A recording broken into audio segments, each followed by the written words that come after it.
হলো সব খবর। যমুনা টেলিভিশনের নিয়মিত এই আয়োজনে আপনাদের সবাইকে স্বাগত জানাচ্ছি। আমি দেবাশিস রঞ্জন সরকার। পুলিশ হত্যাসহ অমীমাংসিত বিষয়গুলো নিয়ে তদন্ত হয়েছে, প্রয়োজনে আবারও তদন্ত হবে। ঠাকুরগাঁয়ে এক অনুষ্ঠানে কথা বলেছেন এলজিআরডি মন্ত্রী মির্জা ফখরুল ইসলাম আলমগীর। এদিকে প্রধানমন্ত্রী তারেক রহমান তার ঘোষিত প্ল্যান বাস্তবায়নের কাজ শুরু করেছে বলে জানিয়েছেন জনপ্রশাসন বিষয়ক উপদেষ্টা ইসমাইল হোসেন জবিউল্লাহ। সাপ্তাহিক ছুটির দিনে মন্ত্রী প্রতিমন্ত্রীদের অনেকে অবস্থান করছেন নিজ নিজ এলাকায়। কেউ কেউ ঘুরে দেখেন উন্নয়ন কর্মকাণ্ড। দায়িত্ব গ্রহণের পর উন্নয়নের বার্তা দিলেন এলজিআরডি মন্ত্রী মির্জা ফখরুল ইসলাম আলমগীর। জুমার নামাজের পর ঠাকুরগাঁওয়ে একটি মাদ্রাসা ও লিল্লা বোর্ডিংয়ের বহুতল ভবনের ভিত্তিপ্রস্তর স্থাপনের মাধ্যমে শুরু হলো তার জনকল্যাণমূলক কর্মকাণ্ড। এ সময় মির্জা ফখরুল ইসলাম বলেন, পুলিশ হত্যা সহ অমীমাংসিত বিষয়ে তদন্ত হয়েছে, যদি প্রয়োজন হয় তাহলে আবার তদন্ত হবে। হোম মিনিস্টার সাহেব, স্বরাষ্ট্রমন্ত্রী যেটা বলেছেন সেটাই হবে, এবং যেহেতু তদন্ত হয়েছে দরকার যদি প্রয়োজন হয় তদন্ত হবে। এখন তো এটা মূলত তো আপনার আদালতে আছে। এদিকে দেশের নাজুক অর্থনীতি পুনরুদ্ধারে রাজস্ব আদায় ও বিনিয়োগ বাড়াতে হবে বলে মন্তব্য করেছেন অর্থমন্ত্রী আমির খসরু মাহমুদ চৌধুরী। চট্টগ্রামের পতেঙ্গায় হাসপাতালের জন্য জায়গা পরিদর্শন শেষে একথা জানান তিনি। বিএনপির নির্বাচনী প্রোগ্রামের মধ্যে কর্মসংস্থান একটা বড় প্রোগ্রাম, ইনভেস্টমেন্ট না হলে কর্মসংস্থান করতে হবে। এই জন্য আমরা জোর দিচ্ছি ইনভেস্টমেন্টে, দেশি বিদেশি ইনভেস্টমেন্ট। চাঁদপুরে সাংবাদিকদের এক প্রশ্নের জবাবে শিক্ষামন্ত্রী ডক্টর এহসানুল হক মিলন জানিয়েছেন, শিক্ষকরা শিক্ষকতার বাইরে অনুমতি ছাড়া অন্য কোনো পেশায় থাকলে তাদের বিরুদ্ধে তদন্ত সাপেক্ষে ব্যবস্থা নেওয়া হবে। শিক্ষকতার বাইরে অন্য পেশা, এটা তো পারমিশন নিতে হয়। এটা সরকারি নিয়ম যে পারমিশন না নিলে এদের ভিতরে ইনভেস্টিগেশন হবে। বরিশাল সার্কিট হাউসে সড়ক দুর্ঘটনায় ক্ষতিগ্রস্তের মাঝে বিআরটি এর চেক বিতরণ শেষে তথ্যমন্ত্রী জহিরুদ্দিন স্বপন জানান, জবাবদিহিতার পরিধি নির্ধারণ করে গণমাধ্যমের সর্বোচ্চ স্বাধীনতাকে নিশ্চিত করা হবে। সাংবাদিকদের সঙ্গে বা সংশ্লিষ্ট সকল অংশীদারদের মতামতের ভিত্তিতেই আমরা একটা জবাবদিহিতার পরিধি প্রথমে নির্ধারণ করব, তারপর সেই পরিধির সীমানার মধ্যে আমরা সর্বোচ্চ স্বাধীনতাকে নিশ্চিত করব। সকালে সুনামগঞ্জের হাওরে বিভিন্ন ফসল রক্ষা বাঁধ এবং কাজের অগ্রগতি পরিদর্শনকালে পানি সম্পদ মন্ত্রী শহীদুদ্দিন চৌধুরী আনি বলেন, বিগত আমলে হাওর রক্ষায় দুর্নীতি ছড়িয়ে পড়েছিল, ভবিষ্যতে যেন আর এমন না হয় সেজন্য জিরো টলারেন্স নীতি গ্রহণ করবে সরকার। সবাই মিলে সজাগ এবং সতর্ক থাকলে আমার বিশ্বাস আমাদের এই মহতী উদ্যোগকেও দুর্নীতির কারণে থেমে পড়বে না, এবং দুর্নীতির কারণে আমাদের যেন বদনাম না হয় সেদিকে আমরা সবচেয়ে বেশি সজাগ। রাজশাহীতে সরকারি জমি দখল করে অবৈধভাবে বহুতল ভবন গড়ে তোলার অপরাধে সাবেক বিভাগীয় কমিশনার হিলাল উদ্দিন এবং জড়িত অন্যান্য আমলাদের বিরুদ্ধে তদন্ত করে ব্যবস্থা নেওয়ার কথা জানিয়েছেন ভূমিমন্ত্রী মিজানুর রহমান মিনু। দেশকে স্বাধীনতা সার্বভৌমত্ব রক্ষা করার দায়িত্ব আমাদের সবাই, আর প্রশাসন এক একটা উইং এক একটা মন্ত্রণালয়ের আওতায় চলে। এদিকে লক্ষ্মীপুর সার্কিট হাউসে সাংবাদিকদের সাথে আলাপকালে প্রধানমন্ত্রীর জনপ্রশাসন বিষয়ক উপদেষ্টা মোহাম্মদ ইসমাইল জবিউল্লাহ জানান, প্রধানমন্ত্রী তারেক রহমান তার প্ল্যান বাস্তবায়নের কাজ শুরু করেছেন। একটি দক্ষ মেধাভিত্তিক প্রশাসন গঠনের মাধ্যমে বৈষম্যহীন ও দুর্নীতিমুক্ত দেশ গড়ার প্রত্যয় ব্যক্ত করেন তিনি। আমাদের নেতা জনাব তারেক রহমানের যে ডিক্লেয়ার্ড পলিসি সেটা হচ্ছে মেরিটোক্রেসির বাংলাদেশ। আমাদের একটা দক্ষ, একটা নিরপেক্ষ, মেধাভিত্তিক প্রশাসন আমরা বাংলাদেশের জনগণকে উপহার দেব। মাদারীপুরে দলীয় অনুষ্ঠান শেষে শ্রম, প্রবাসী কল্যাণ ও বৈদেশিক কর্মসংস্থান প্রতিমন্ত্রী নুরুল হক নূর বলেন, গণ অভ্যুত্থান পরবর্তী রাজনীতিতে মানুষ পরিবর্তন চায়। যারা নেতৃত্ব দিবে তারা আগের মতো মানুষের উপরে চাপিয়ে দিবে, মানুষের উপরে খবরদারি করবে। মানুষ এই রাজনীতি চায় না। সাইফ আহমেদ, যমুনা নিউজ। গণ অভ্যুত্থানে বর্তমান পরিস্থিতিতে জনগণের নিরাপত্তা বিঘ্নিত হচ্ছে বলে মন্তব্য করেছেন বিরোধী দলীয় নেতা ও জামায়াত আমির ডাক্তার শফিকুর রহমান। দুপুরে সিলেটে কুদরতুল্লাহ জামে মসজিদে জুমার নামাজ শেষে মন্তব্য করেন তিনি। জামায়াতের আমির আরও বলেন, সরকারি দলের মন্ত্রীদের কিছু কথা সমাজকে অস্থির করে তুলছে এবং অপরাধকে উস্কে দিচ্ছে। এসব কর্মকাণ্ড করলে মানুষ ও দেশের মঙ্গল হবে না। আগামীর বাংলাদেশ গড়তে হলে পক্ষ বিপক্ষ এবং নিরপেক্ষ সবাইকে একসাথে মিলেমিশে দেশের জন্য কাজ করতে হবে। পাশাপাশি সরকারের ভালো কাজে সমর্থন থাকলেও অন্যায় কোনো ছাড় দেওয়া হবে না বলেও জানান জামায়াত আমির।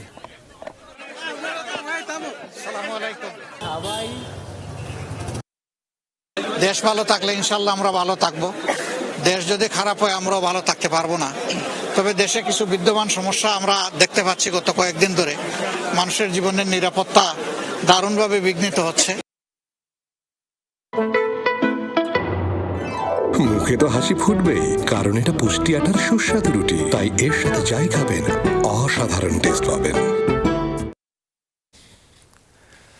ঝিনাইদহে বিএনপির অভ্যন্তরীণ কোন্দলের জেরে দু গ্রুপের সংঘর্ষে 2 পুলিশ সদস্য সহ আহত হয়েছেন 10 জন। দুপুরে কালীগঞ্জ থানা মোড়ে এই ঘটনা ঘটে। পুলিশ জানায় মহারাজপুর ইউনিয়নের বিএনপি নেতাকর্মীদের নিয়ে মিটিং করছিলেন রাশেদ খান। এ সময় অভ্যন্তরীণ কোন্দল থেকে প্রথমে কর্মীদের মধ্যে কথা কাটাকাটি হয়, পরে তা সংঘর্ষের রূপ নেয়। এ সময় একটি পক্ষ ধাওয়া খেয়ে পাশের থানার ভেতরে ঢুকে পড়ে। পরে অন্য পক্ষ থানায় গেলে সেখানে আবারও হাতাহাতিতে জড়ায় উভয় পক্ষ। এ সময় 2 পুলিশ সদস্য সহ 10 জন আহত হন।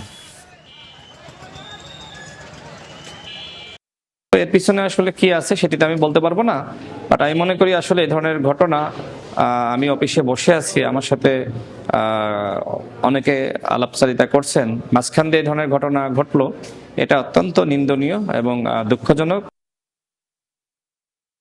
নরসিংদীতে ধর্ষণের পর ভুক্তভোগী তরুণীকে বাবার কাছ থেকে তুলে নিয়ে হত্যার অভিযোগে গ্রেপ্তার 5 আসামিকে কারাগারে পাঠিয়েছেন আদালত।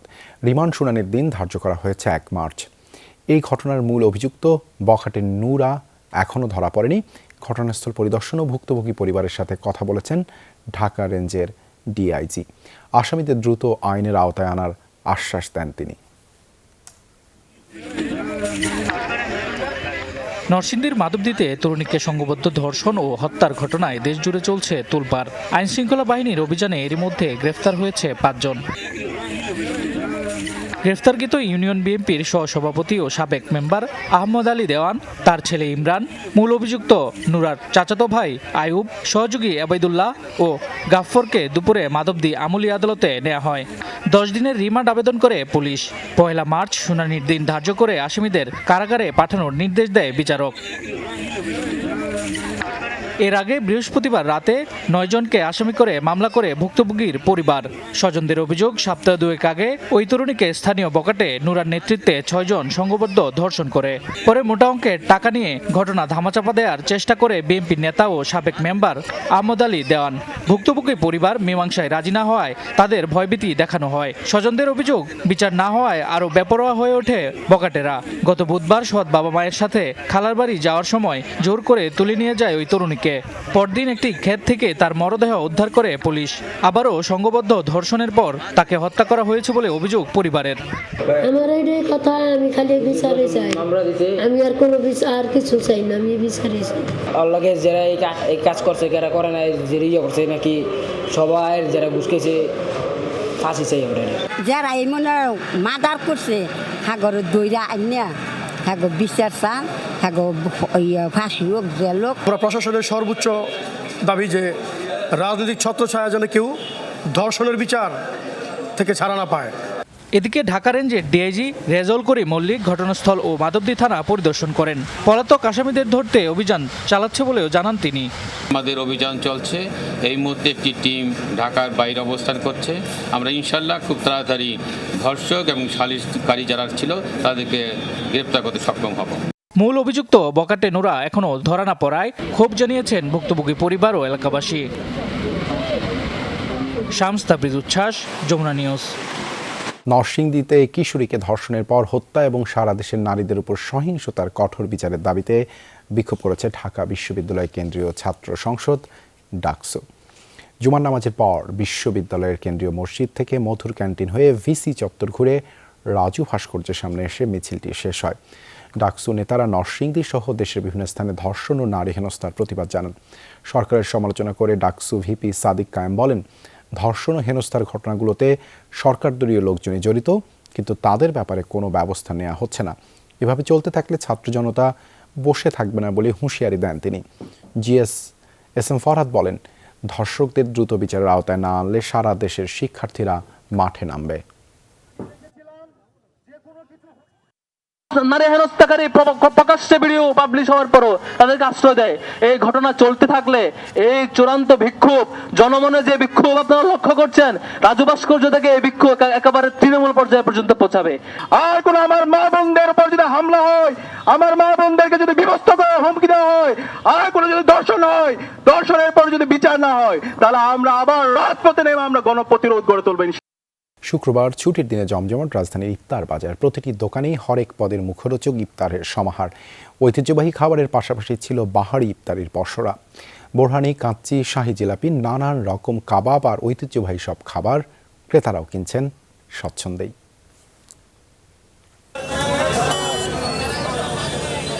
পবিত্র রমজানের নবম দিন শুক্রবার, ছুটির দিন হওয়ায় ইফতার বাজারের ক্রেতাদের উপস্থিতিও চোখে পড়ার মতো।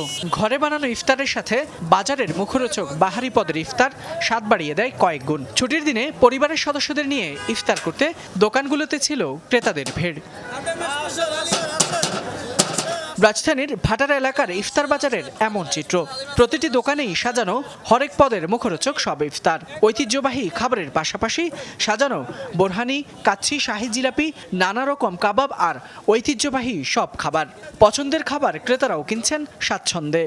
শুক্রবার এই জন্য বেরোলাম, কিছু ইফতারি সংগ্রহ করবো আর কি, যেমন হালিম টালিম এগুলা নিয়ে যাবো আর কি বাসায়, সবাই একসাথে বসে ইফতার করবো আর কি। রেশমি জিলাপি কিনছি আমি, ওই যে বারবিকিউ চিকেন কিনছি, সাসলিক কিনছি, হালিম কিনছি। বাসায় তো রেগুলার বানানো হয়, তারপরে নিত্য নতুন বাইরে মুখরোচক খাবার কিছু নিতে হয়। না নিলে তো বাসায় তো সব কিছু বাচ্চা কাচ্চা আছে, আত্মীয় স্বজন আছে, ভাই বোনাতে আছে, সব মিলে নিতে হয়। কারণ একই রকম খাবার খেতে খেতে দেখা যায় কি যে একটু অরুচি চলে আসে। একটু ডিফারেন্ট টেস্টের জন্য দেখতে আসলাম যেখানে কি আছে, আর এদের খাবার সবসময় ভালো হয়। আমি তরমুজ কিনলাম, তরমুজ অনেক দাম, কেজি প্রতি 120 টাকা করে, কিন্তু এত দামে তরমুজ কিনা তো অনেকের পক্ষে অসম্ভব। বিকেল গড়াতেই ভিড় বাড়ে দোকানগুলোতে। বিক্রেতারা বলছেন ছুটির দিন হওয়ায় বেড়েছে বেচাকেনা। বিফ আফগানি আছে, বিফ শিক কাবাব আছে, সাসলিক আছে, চিকেন চাপ আছে, তার ভিতরে আমাদের শাহী হালিম আছে। বসুন্ধরা বিখ্যাত ভালো হালিম আমাদের দোকানে আছে। শুক্রবারে ইনশাআল্লাহ ভালো, ইনশাআল্লাহ আমাদের ভালো সেল হয়, প্রতিদিন আমাদের সর্বোচ্চ সেল হয়। আলহামদুলিল্লাহ আমাদের হালিমটা অনেক ভালো চলে। আমাদের হিরো হচ্ছে আমাদের পুরান ঢাকার কারিগর, আর আমাদের এখানে অনেকগুলো ডাইল ইউজ করা হয়, যেমন মাসকালা ডাইল, মানে আমরা হালিম হিরো সবচেয়ে ডাইলটা অনেক রকমের 7-8 রকমের ডাইল ইউজ করা হয় আমাদের এখানে। সব আইটেমই মোটামুটি অ্যাভেলেবেল আছে আমাদের, বেচা কিনা ইনশাল্লাহ হচ্ছে, আগামীতে আরও অ্যাভেলেবেল দেওয়ার চিন্তাধারা আছে আমাদের। ইফতারে মুখরোচক খাবার পেলেও দাম বাড়ায় অসন্তোষ ছিল ক্রেতারা। তবে ব্যবসায়ীরা বলছেন চাহিদার পাশাপাশি কাঁচামালের দাম বৃদ্ধিতে প্রভাব পড়েছে ইফতারের সামগ্রীতে। ফয়সাল মাহমুদ, যমুনা নিউজ, ঢাকা। রাজধানী ঢাকা সহ দেশের বিভিন্ন স্থানে আবারও ভূমিকম্প অনুভূত হয়েছে। শুক্রবার দুপুর 1:52 24 সেকেন্ডের এই ভূমিকম্প অনুভূত হয়। এর উৎপত্তি স্থল ছিল সাতক্ষীরার আশাশুনি উপজেলা। রিক্টার স্কেলে কম্পনের মাত্রা ছিল 5.3। এর আগের দিন বৃহস্পতিবার দুপুর 12:04 5 সেকেন্ডের আরেকটি ভূমিকম্পে কেঁপে ওঠে বাংলাদেশ। বাংলাদেশ আবহাওয়া অধিদপ্তর জানায় ওই দিন এর মাত্রা ছিল 4.6 এবং উৎপত্তিস্থল ছিল ভারতের সিকিম অঞ্চলে, যা থেকে ঢাকা থেকে প্রায় 455 কিলোমিটার উত্তর পশ্চিমে। চলতি মাসের প্রথম 27 দিনে রাজধানী ঢাকা সহ দেশের বিভিন্ন অঞ্চলে 10 দফা ভূকম্পন অনুভূত হয়েছে। অধিকাংশ কম্পনের মাত্রা মৃদু থেকে মাঝারি হলেও জনমনে আতঙ্ক বাড়ছে। যুক্তরাষ্ট্রের ভূতাত্ত্বিক জরিপ সংস্থা USGS ও ইউরোপীয় ভূমধ্যসাগরীয় সিসমোলজিক্যাল সেন্টার EMSC এর তথ্য মতে এ মাসের 27 দিনেই ভূমিকম্প হয়েছে 10 বার। পানি উন্নয়ন বোর্ডের সার্ভার থেকে ফাঁস হচ্ছে স্পর্শকাতর তথ্য। গত 14 ফেব্রুয়ারি একটি সাইবার থ্রেট ইন্টেলিজেন্স প্ল্যাটফর্মে বিষয়টি ধরা পড়লেও সুরাহা হয়নি। পাউবোর দাবি তাদের সার্ভার এখনও সুরক্ষিত। বিশেষজ্ঞরা বলছেন সরকারি সাইটে এই ধরনের ত্রুটি অস্বাভাবিক নয়, তবে দ্রুত নিরাপত্তা নিশ্চিত করতে না পারলে বড় ধরনের ক্ষতির আশঙ্কা রয়েছে। পানি উন্নয়ন বোর্ড দেশের নদ নদীগুলোর পানি প্রবাহ পরিমাপ থেকে বন্যার পূর্বাভাস, সতর্কতা, নদী রক্ষা এবং নদী সংক্রান্ত যাবতীয় কাজ করে রাষ্ট্রীয় সংস্থাটি। 14 ফেব্রুয়ারি মধ্যরাত ডেন্টিগ্রিড নামক সাইবার থ্রেট ইন্টেলিজেন্স প্ল্যাটফর্মে ধরা পড়ে পাউবোর সার্ভার আক্রান্তের খবর। বিশেষ করে ফাইল লিকেজের বিষয়টি গুগলে ম্যানুয়ালি ভেরিফাই করে নিশ্চিত হন তারা। সেখানে দুটো সার্ভারের ইউজার নেম, পাসওয়ার্ড সহ সব তথ্য দেয়া। যে কেউ এগুলো ব্যবহারের মাধ্যমে টেলিফোনের পুরো নিয়ন্ত্রণ নিয়ে তাদের হয়ে কথা বলতে পারবে। সচরাচর বিদেশি হ্যাকাররা এমন সুযোগের অপেক্ষায় থাকেন, কথাও বলেন। মাস শেষে এসব স্ক্যাম কলের কোটি কোটি টাকার বিল গুনতে হয় সেই প্রতিষ্ঠানকে। কর্তৃপক্ষকে মেইল করে ফাইলটি হাইড করার পরামর্শ দিলেও আমলে নেয়নি তারা। বিষয়টি নিয়ে ফোনে কথা হলেও টনক নড়েনি। 14 তারিখ রাত্রে আমরা প্রথম রেড অ্যালার্ট শনাক্ত করি এবং দেখতে পাই যে বাংলাদেশ ওয়াটার ডেভেলপমেন্ট বোর্ডের একটি ফাইল লিক হয়েছে। এটি দেখার পর আমরা ফাইলটি নিয়ে অ্যানালাইজ করি এবং একে সুরক্ষিত করার উপায়সমূহ সিআইআরটি এবং বাংলাদেশ ওয়াটার ডেভেলপমেন্ট বোর্ডকে রিপোর্ট করি। হ্যাকাররা চাইলে এই পানি উন্নয়ন বোর্ডের কর্মকর্তা কর্মচারী অথবা অন্যান্য যে কোনো অধিদপ্তরের সরকারি কর্মকর্তা কর্মচারীদের ফোন আলাপ শুনতে পারত এবং তা রেকর্ড করতে পারত। এবং এর থেকেও ভয়াবহ বিষয় ছিল তারা চাইলে পানি উন্নয়ন বোর্ডের পুরো সিস্টেমটাকে ক্র্যাশ করে দিতে পারত। পাউবোর কর্মকর্তা প্রথমে মেইল পাওয়ার কথা অস্বীকার করেন, পরে জানান সার্ভারে কোনো সমস্যা হয়নি। প্রয়োজনীয় নিরাপত্তা ব্যবস্থা আছে জানিয়ে সরকার চাইলে আরও বাড়ানোর কথা বলেন তিনি। এখন আমরা খুব ভালো অবস্থানে আছি, আমাদের লিক হওয়ার কোনো সুযোগ নেই। ভবিষ্যতে যদি কোনো ধরনের ইস্যু আসে বা কোনো আপডেটের প্রয়োজন হয় বা সরকার থেকে যদি কোনো কিছু করতে বলে তাহলে আমরা সেই অনুযায়ী ব্যবস্থা নিব।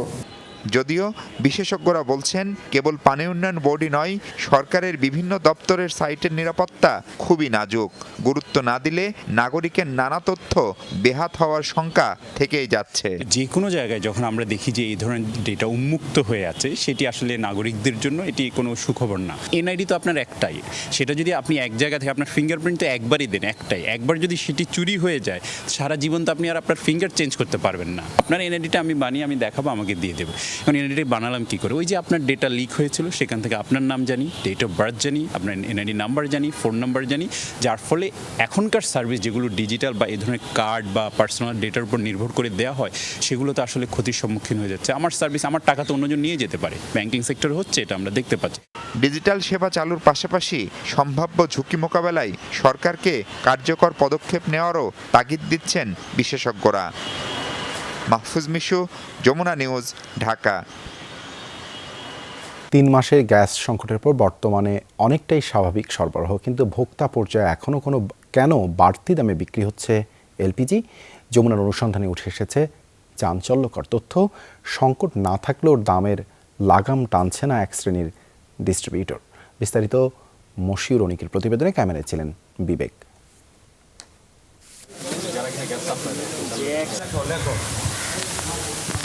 প্রায় 3 মাস এলসি জটিলতা আর আমদানি ব্যাহত হওয়ার কারণে দেশে তৈরি হয় এলপিজি সংকট। তবে বর্তমানে বদলেছে পরিস্থিতি, বাজারে সংকট নেই এলপি গ্যাসের। দেশে সরাসরি গ্যাস আমদানি করা প্রতিষ্ঠান বিএম এনার্জি লিমিটেডের ব্যবস্থাপক নিশ্চিত করেন পর্যাপ্ত এলপি গ্যাস আমদানি ও সরবরাহ করা হচ্ছে। এমনকি কোম্পানি পর্যায়ে 12 কেজির সিলিন্ডার বিক্রি হচ্ছে সরকার নির্ধারিত 1358 টাকায়। মার্কেটে আমরা স্মুথলি সাপ্লাই দিচ্ছি আমাদের পূর্ণ ভ্যাপে। ওভারঅল সিনারিও দেখি, তবে জানুয়ারি টু ফেব্রুয়ারি কম্পারিজন করি, জানুয়ারি থেকে মোর দেন বেটার ফেব্রুয়ারি। তবে আমদানিকারকদের কথার সাথে আকাশ পাতাল তফাৎ মাঠ পর্যায়ে। সরবরাহ স্বাভাবিক থাকলেও বাজারে দাম এখনও স্বাভাবিকের তুলনায় অনেক বেশি। 1800 টাকা গ্যাস, 1800 টাকা দাম তো মাঝিতে অনেক বেশি ছিল, এখন 1700 টাকা আসছে। খোঁজ নিয়ে জানা যায় কোম্পানি ডিস্ট্রিবিউটররা ডিস্ট্রিবিউটরদের থেকে 1358 টাকায় কিনে বিক্রি করছেন 1500 বা তার বেশি দামে। বাড়তি মুনাফার ঝক্কি পোহাচ্ছেন ভোক্তারা। লোকাল ডিস্ট্রিবিউটরদের বক্তব্য, তারা বাড়তি দামে কেনায় অতিরিক্ত দামে বিক্রি করতে বাধ্য হচ্ছেন, যার পেছনের মূল কারিগর কোম্পানি ডিস্ট্রিবিউটররা। দোকান ভাড়া, গোডাউন, এটা সেটা নিয়ে সবকিছু মিলে 150 টাকা লাভ করুন, কিন্তু ওরা আজকেও নিতেছে 1500 টাকা। তারা যদি এই 1350 টাকা যা 1400 টাকা বিক্রি করতো, তাহলে কিন্তু আমরা দেখালো 1550 টাকা। অনুসন্ধানের এক পর্যায়ে হৃদয় এন্টারপ্রাইজ নামের এক কোম্পানি ডিস্ট্রিবিউটর তাদের সিলিন্ডার বেশি দামে বিক্রির কথা স্বীকার করেন। এই প্রতিষ্ঠানের স্বত্বাধিকার দাবি করেন সংকটকালে অ্যাসোসিয়েশনের সিদ্ধান্ত অনুযায়ী 1500 টাকায় বিক্রি করা হচ্ছিল, যা এখনো কমানো হয়নি। গ্যাস বিক্রি করেন, তার মেমো নাই কোনো? আছে, দেখেন মেমোটা দেখেন। আজকে যে মেমো মানছে দিছি, আপনি এটা কেন দেন? দেখেন তো আমাকে একটু এগুলা কেন দেন? এডি ওই যে ওই টাইমে ইয়ে হয়েছিল, আপনি আমার থেকে দেখেন না। ও ঠিক আছে, আপনার হিসেব। আপনি এগুলো কেন দেন? এখন আমার কথাটা বোঝেন। এই যে এটি আগে একটু ইয়া ছিল না, টানা টেনা ছিল, এর লেগে এটি দিয়েছিলাম। আগে কতদিন আগে দিচ্ছেন বলো? বলুন কতদিন আগে দিচ্ছেন আপনি আমার বলুন। এখন তো 1550 করে বেচতেছি। আপনি 21 তারিখেও দিচ্ছেন এটা দেখেন, আপনি 21 তারিখে এই মাসের 21 তারিখেও আপনি এইভাবে করে দিচ্ছেন, তো আগের আর এখনকার হিসাব করে লাভ। এটা 1550 করে 1550 করে দিচ্ছেন, কিন্তু আপনি এইভাবে দিতে পারেন নাকি এইভাবে দিতে হয়? না, এটা দেওয়া লাগে। তাহলে এটা দেওয়ার পিছনে আপনার কারণ কি, কার সাথে কি, যাতে করে গভর্নমেন্ট একটু দাম দিয়ে বেশি বেচতেছে। আপনি বলেন এটা কি ঠিক? বলেন। না, এটা ঠিক না। অপরাধ স্বীকার করে তৎক্ষণাৎ দাম সমন্বয় করে বিক্রির প্রতিশ্রুতি দেন তিনি। এখন পর্যন্ত সংকট না থাকলেও লাগাম টেনে ধরা যাচ্ছে না গ্যাসের দামের। এর পেছনের কারণ কি হতে পারে? আদ্যপান্ত খুঁজতে গিয়ে আমরা পেয়েছি কোম্পানি ডিস্ট্রিবিউটররা এখন পর্যন্ত তাদের অ্যাসোসিয়েশনের যে বেঁধে ধরা দাম, অর্থাৎ সংকটকালীন বেঁধে ধরা দাম, সে দামে বিক্রি করছেন গ্যাস। প্রশাসন এই বিষয়ে কী দায়িত্ব নিচ্ছেন, কী ব্যবস্থা নিচ্ছেন, দেখার বিষয় কত দ্রুত সাধারণের হাতে নির্ধারিত ন্যায্য মূল্যে পৌঁছে দেওয়া সম্ভব গ্যাসের যোগান। মশিউর অনিক, যমুনা নিউজ, ঢাকা। এবার অমর একুশে বইমেলার প্রথম শিশু প্রহর একটু ভিন্ন আবহেই ধরা দিল। বইমেলায় খুদে পাঠকদের পদচারণা ছিল কম। বহুল জনপ্রিয় শিশুতোষ অনুষ্ঠান সিসিমপুর না থাকায় উৎসবের আনন্দে একটু ভাটা পড়ে। তবে চিত্রাঙ্কন ও সাংস্কৃতিক প্রতিযোগিতার রঙিন আয়োজনে মুখর ছিল সকালের মেলা প্রাঙ্গণ। সকালের কোমল রোদে বাংলা একাডেমি চত্বরে জড়ো হয় নানা বয়সী শিশু কিশোর। সাদা কাগজে রং তুলিতে তারা ফুটিয়ে তোলে ভাষা আন্দোলনের গৌরব গাথা, মহান মুক্তিযুদ্ধের স্মৃতি আর বাঙালির সংস্কৃতির অনন্য ঐতিহ্য। কোথাও শহীদ মিনার, লাল সবুজের পতাকা, আবার কোথাও মুক্তিযোদ্ধার দৃপ্ত মুখাবয়। গ্রাম বাংলার ছবি শিশুদের কল্পনায় যেন জীবন্ত হয়ে ওঠে। সবাই মিলে একটা কাপড়ের ভিতরে রাষ্ট্রভাষা বাংলা চাই লিখে আন্দোলন করতে গিয়েছে এবং অনেকজনের শহীদ হয়েছে। বহুমাত্রিক বাংলাদেশ মানে বাংলাদেশের সাংস্কৃতিক আরও অনেক কিছু, মানে বৈশাখী মেলা, যে আমাদের যে সুন্দরবন, ওইটা নিয়ে আমি অনেক কিছু এঁকেছি। দেশের ধন্য রাজাদের জোড়া তার নাম, বসলে বলেন হাট তোরা, চললে বলেন থাম। শিশু প্রহরের মূল আকর্ষণ সিসিমপুর এবার নেই, তার জায়গায় পুতুল নাট্যের আয়োজন করেছে বাংলা একাডেমি কর্তৃপক্ষ। খুদে পাঠকরাও ছিল উচ্ছ্বসিত। আসার একটা আনন্দ, সবার সাথে দেখা হয়, বই পড়া হয়, এটাতে অনেক মজা লাগে। সিসিমপুর তো প্রতি বছর শোয়ের মতো, মানে একটা আনন্দের মতো, যে বইমেলা আসা মানে সিসিমপুর দেখা হবে, কিন্তু এবছর একটু অন্যরকম লাগছে। সিসিমপুর আমি ছোটবেলা থেকে এই কার্টুনটা দেখি, ভালো লাগে, এই কারণে মনটা একটু খারাপ। আমার বইমেলায় আসি আমি বই দেখতে। আমার পছন্দ সায়েন্স ফিকশন, কিশোর গোয়েন্দা, মহাবিশ্বের রহস্যময় বই, গল্পের বই, তারপর হচ্ছে রূপকথার বই, আরো অনেক রকমের বই। বাচ্চাদেরকে নিয়ে আসলে ওদের আগ্রহটা আরো বাড়বে, এই জন্যই এটাকে আমি একটু গুরুত্ব সহকারে দেখি আর কি। না পড়তে পারুক, কিন্তু যে উপরের ছবিগুলো দেখে এটাই তো অনেক। শেষের দিকে বরাদ্দ পাওয়ায় বইমেলার দ্বিতীয় দিনে এখনও স্টল বসানোর কাজ চলছে। মেলা জমজমাট হতে দিন কয়েক সময় লাগবে প্রত্যাশা সংশ্লিষ্টদের। এবার অমর একুশের বইমেলা 18 দিনের। লাভলি বিথি, যমুনা নিউজ, ঢাকা। চট্টগ্রামের বাঁশবাড়িয়া থেকে সন্দ্বীপের গুপ্তছড়া রুটে ফেরি চলাচল চালু রাখা সহ 3 দফা দাবিতে মানববন্ধন করেছে ইসলামী আন্দোলন বাংলাদেশ। গুপ্তছড়া ঘাট চত্বরে এই কর্মসূচি থেকে সংগঠনটির নেতারা প্রতিদিন ঝুঁকি নিয়ে সন্দ্বীপ যাতায়াতের চরম ভোগান্তির চিত্র তুলে ধরেন।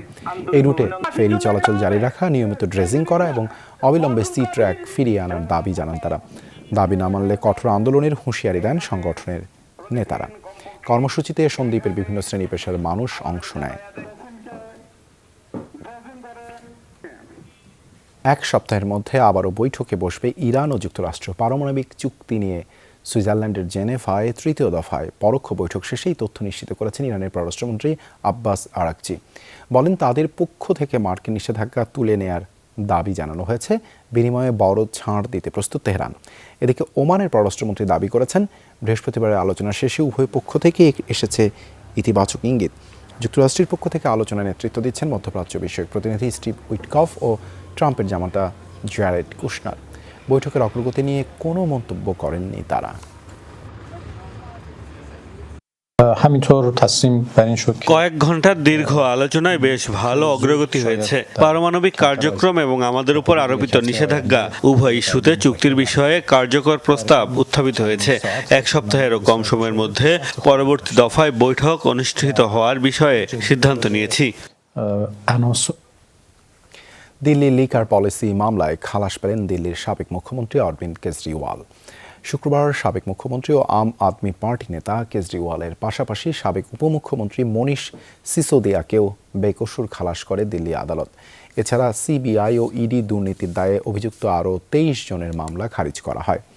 আদালত জানায় সিবিআইয়ের পেশ করা চার্জশিটে অসঙ্গতির পাশাপাশি ছিল জোরালো প্রমাণের অভাব। বেকসুর খালাস পাওয়ার পর আদালত চত্বরে দাঁড়িয়ে কেঁদে ফেলেন সাবেক মুখ্যমন্ত্রী। ষড়যন্ত্র করে তাদের মিথ্যে মামলায় জড়ানোর জন্য প্রধানমন্ত্রী নরেন্দ্র মোদী ও স্বরাষ্ট্রমন্ত্রী অমিত শাহকে দায়ী করেন তিনি।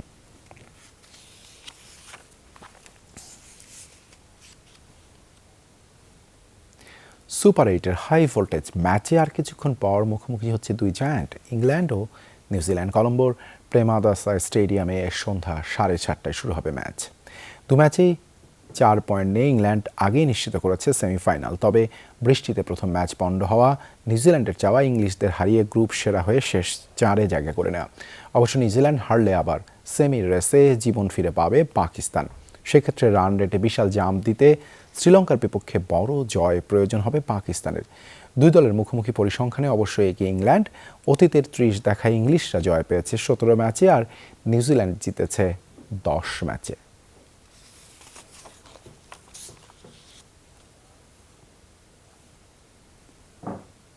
এই ছিল সব খবরের আজকের আয়োজন। এতক্ষণ সাথে থাকার জন্য ধন্যবাদ সবাইকে।